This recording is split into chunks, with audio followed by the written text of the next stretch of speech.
Hello, and welcome to the third episode of Rock Your Novel with Scrivener. Today we're going to be talking all about the manuscript and how you can get up and running and composing your novel or importing your novel into Scrivener. So here we have the manuscript folder. And to add folders to the manuscript folder is incredibly simple. All that you need to do is to right-click on Manuscript and go to Add, New Folder. You can call the folder whatever you'd like. I'm going to call it Chapter, just like these other chapters. And to change the name, all you have to do is double-click, like every folder in Scrivener, and then Edit. And then it's very easy to add text to each chapter folder. All you need to do is right-click on Chapter, go to Add, New Text, and then you have your new text document that you can write in and begin to work on your novel. Now, you don't need to actually work in folders. Some people prefer it and some people don't. But we're going to go ahead and take what we have right now and delete it, and I'm going to show you an additional way that you can work. To select all the folders, you can click on one, hold down the Shift button, and click on the folder that's furthest down that you want to get rid of. To delete things in Scrivener, you can either right-click and select Move to Trash, or you can click on the red button up here that moves the documents to the trash folder. So we're going to use that button, and you'll see that our manuscript is pristine now. So we're going to work in individual text documents for this episode. And you might ask why. The reason we're going to do that is it's better for plotting, and I want to show you how you can plot with Scrivener instead of just writing in Scrivener. So we're going to create 3 new text documents in the manuscript folder. And we're going to label them 1, 2, 3. So we're going to right-click on Manuscript, go to Add, New Text. We have 1, do the same again, 2,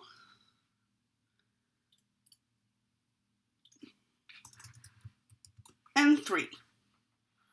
Now that we have these 3 documents, we're going to explore one of the most fantastic tools that Scrivener has to offer, the corkboard. You can think of the corkboard as an incredible, super-powered version of the old index card system. To view the corkboard, we're going to go to the top bar. There is a brown button with 2 spots of white on it, just to the right of the center. This represents a board with 2 index cards. We're going to make sure that we have the manuscript folder selected. Remember that Scrivener uses a tiered file system, so you want to have the folder with the next level up selected so that you can view the contents. If we have a text document selected, you're only going to see the corkboard until you add more content, making the text document into a folder. So we're going to work looking in the manuscript folder. So our index cards are bare. They're labeled 1, 2, and 3, but besides that, there's nothing else there. But we can make some additions to it. Let's click on 1. To the right, you can see that the inspector here has several different options for you. There's a lot of different tools, but we're going to focus on them later, and right now we're going to focus on the synopsis. If you're like most writers, you've struggled with plotting a book. Maybe right away you know what the climax is going to be, but you're struggling with the middle. Or you can see the end clearly, but you're unsure about the beginning. One of the greatest things about the corkboard is that you can create and move cards around. While you can do this at first, before there is any manuscript, attached to the document for pure plotting purposes, it can also be helpful during your revision process. So for card 1, I'm going to click on the card, double click on it actually, and then you'll see I can begin to type. And I'm going to write, Sarah has a snack. Double click on the next card, and I'm going to write, Sarah goes to school. And then on the third card, I'm going to write, Sarah sees a fairy. We could leave these cards in this order, but maybe the story would be more exciting if Sarah sees the fairy first. So what we're going to do is we're going to select the third card, and you're going to click and drag it before the first card. And you can see there's a line there that shows that this is where it's going to go. So we're going to drop it, and now what was originally in last place is now in first place. And you can see that in the manuscript that's changed as well, and it says 3, 1, and 2. When you move an index card, you're actually moving the file that Scrivener has. While plotting out your manuscript, the synopsis tool can be very helpful on working out what's going to happen when. But even if you don't pre-plot, the synopsis tool can be very helpful in the future. When you have a very long manuscript, it can sometimes be difficult to find the scenes that you want to work on. But the synopsis tool can make that easy. Not only can you just go through and scroll through all of your synopsis cards, you can also use this Finder button. This is the synopsis finder, and by clicking on it, you're able to type in a word like snack, and it'll show you which index card has that keyword. So if you're looking for something specific like battle or argument, you can very easily find that due to this tool. You can customize your corkboard. To do that, you're going to go to the corkboard options. If you go down to the very bottom of the editor panel, you'll see that there are 3 buttons. We're going to work on the rightmost button first. You can see there's a selection of options here. The original size of the card is a 3x5, just like it is on the original index cards, but you can change that to be a very different size. So if you like smaller cards, that's easy. If you like bigger cards, again, very simple. You can also change the ratio of what the cards are like. So if you have more text and want to show it, you can do that. You can also change the spacing of the cards, and you can change how many cards you'd like to have across. If you have it automatically set, then that will depend on your card size ratio and spacing. There's also an option for keyword chips, but we're going to go into keywords later.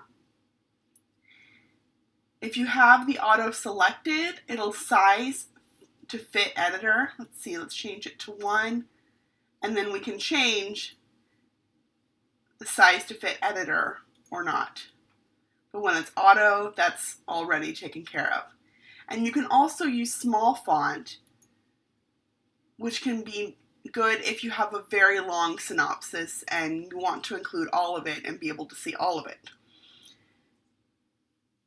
You can also change the font for your index cards by going to Preferences. So we're going to go up here to Scrivener, Preferences, select the corkboard option, and you'll see there's a lot you can do here about lines, the patterns, rounded cards, themes, where the pins are. There's so many options, and here are the text options, so you can change the size manually here instead of just selecting small text. Now that you've learned how to create a new text document and work on the synopsis, we're going to focus on importing a manuscript, and then we can work on both the new document and the old one and learn how to work with them. So what we're going to do is we're going to go up to File and Import. You'll see the top option, Files, which is one we're going to work on, and then the very bottom option, Import and Split. We're going to do that as well. So when you select Files, you have a place to select a file. And I'm going to select one that I created for this exercise, which is called Split Example, and then I will hit Import. The example that I've just done puts my fake manuscript into a text document without any breaks between the chapters. But there is a way to create the breaks as you're importing your manuscript. We're going to go back up to File, go to Import, and Import and Split. Again, you select a file. And we're not going to hit Import yet. We're going to look at this option here that says Sections are separated by. And you'll see I have 4 hash marks here. What that means is that everywhere in the manuscript that I have 4 hash marks, it's going to create a separation. I haven't created those hash marks yet. So let's do that now. I am now in Word, and I'm going to put the hash marks into my manuscript where I would like splits.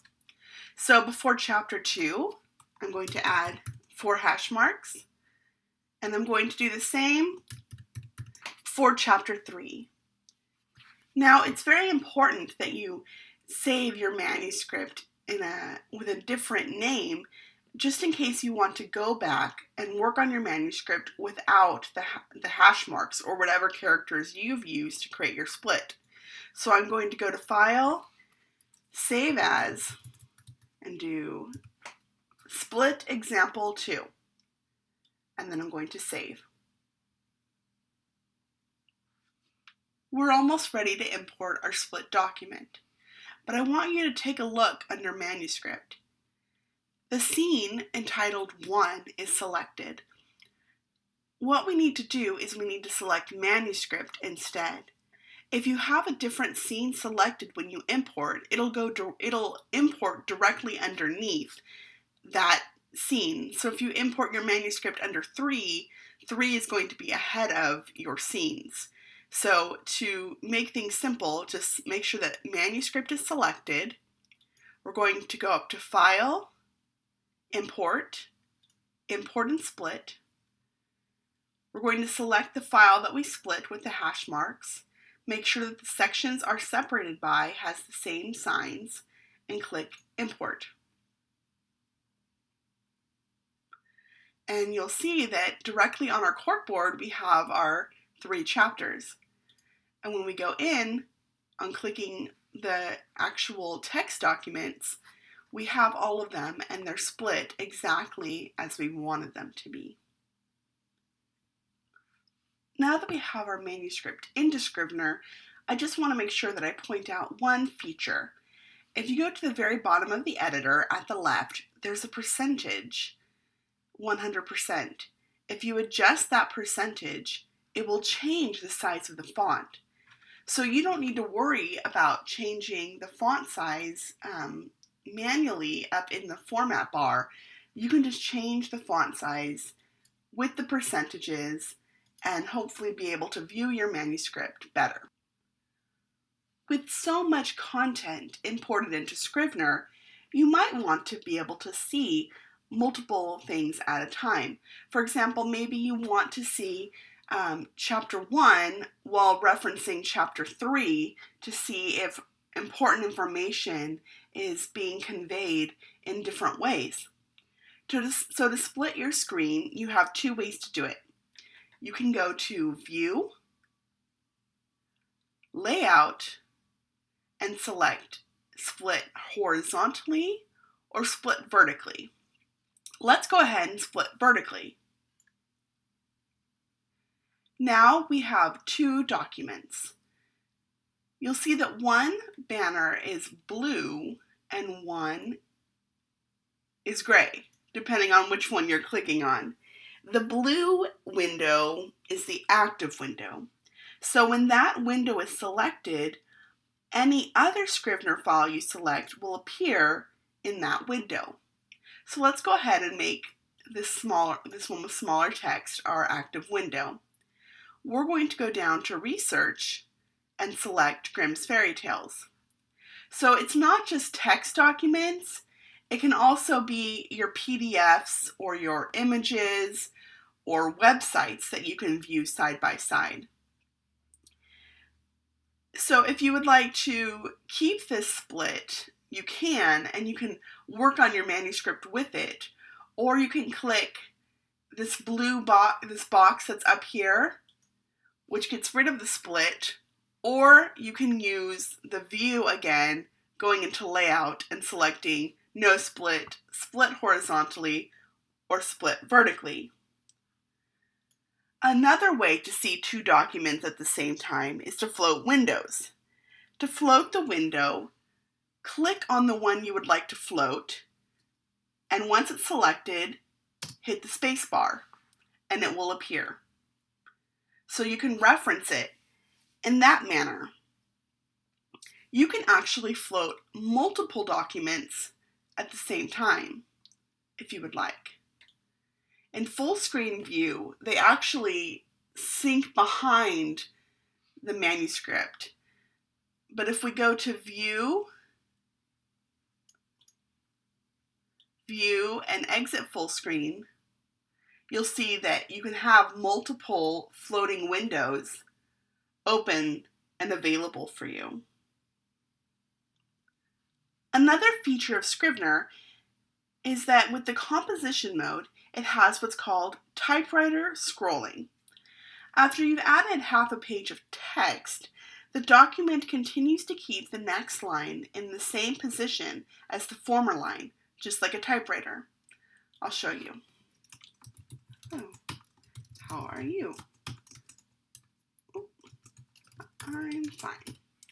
So as you saw, the text did not get lower and lower, but stayed at the exact same level. It's very easy to change that. To do that, you go up to Format, Options, and you click on Typewriter Format to uncheck it. Now let's try typing some more. How are you?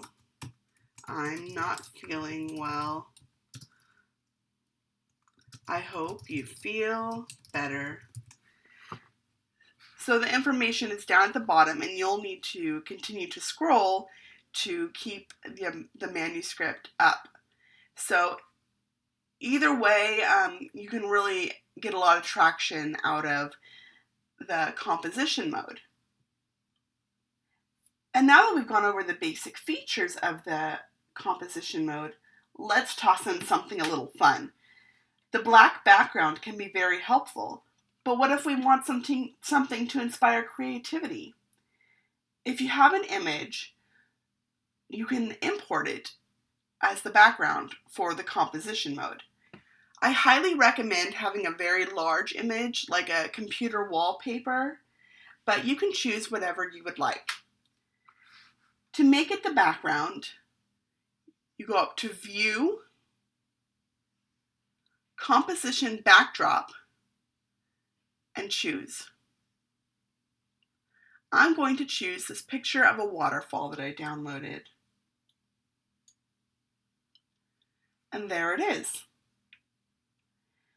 Now, with the paper fade, it's no longer a background fade, but it's become a paper fade.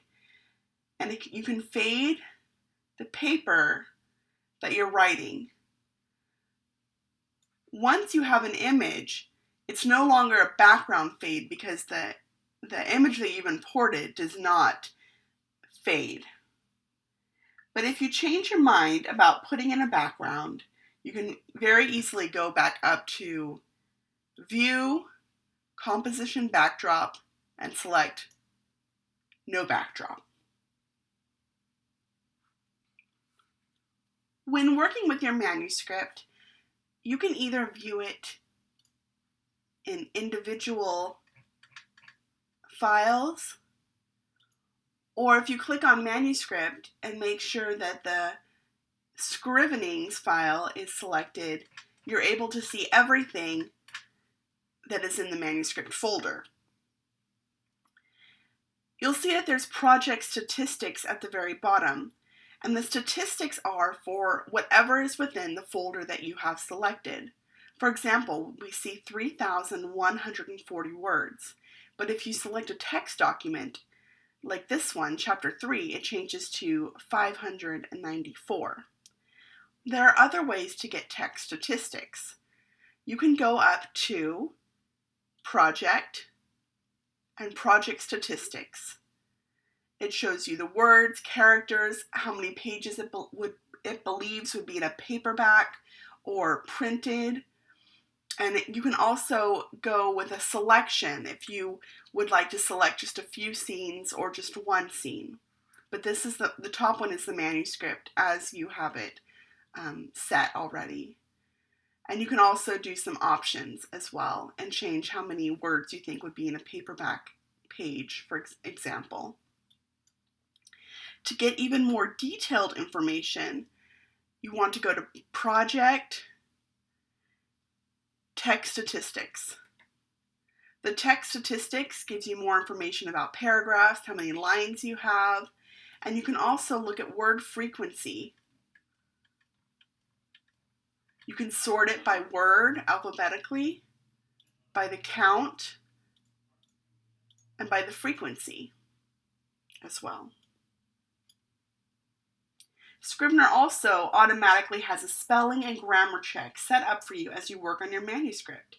To access that or turn it on or off, go up to Edit, Spelling and Grammar.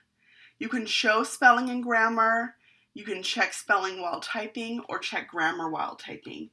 If you select any of these and decide that you would like to change your mind, you can go back up to Edit, Spelling and Grammar, and select it once again, which unchecks the option. So now you know all about the manuscript folder. I hope that you're eager to import a manuscript you've been working on, or eager to start plotting with the index cards and starting a new manuscript that way. But either way, we're going to have a little bit more fun tomorrow with the manuscript, just in ways that are more visual, specifically with the corkboard. We're going to learn how to put different colors on it for labels that you can use for POV or setting. And I'm also going to show you how to use different keywords, which are a really fun way to keep track of characters and different thematic elements of your manuscript. We're also going to work on the project tool, and you're going to learn how to keep track of where you are in your manuscript and where you are on your deadlines as well. So thanks for being here, and I'm looking forward to being with you for our next episode. Bye!